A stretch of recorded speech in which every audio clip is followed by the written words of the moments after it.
The honourable member from Thornhill. The Prime Minister gave the Finance Minister a real vote of confidence last week as he outsourced the job that she was supposed to have been doing for 4 years and gave it to a man who's not even in the Liberal caucus.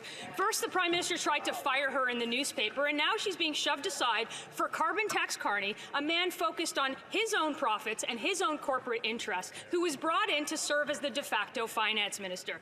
She's lost her job responsibilities. She's lost her credibility. How long will the phantom Finance Minister endure this humiliation? The Honourable Deputy Prime Minister and Minister of Finance. Mr. Speaker, I am not going anywhere.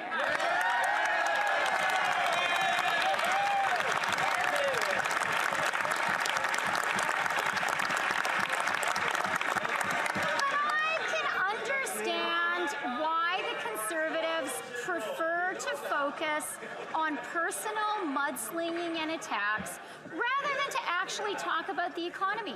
They don't want to talk about inflation because it's been down in the target range for 7 months in a row.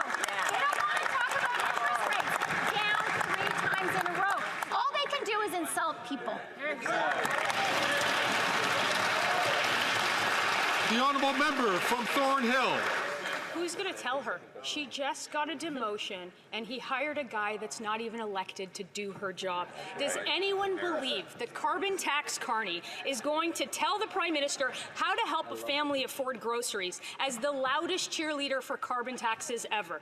If the Finance Minister isn't completely humiliated by now, can she explain why Canadians should trust a man who is the #1 supporter of higher taxes to do her job? The Honourable Deputy Prime Minister and Minister of Finance.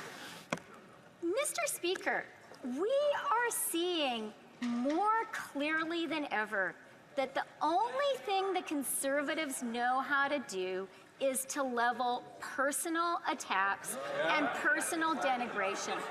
They do not care about Canadians, and now they're scared about the facts of our economy.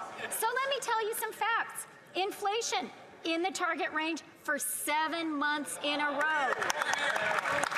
Interest rates down 3 times in a row, and the IMF says we'll have the strongest economic growth in the G7.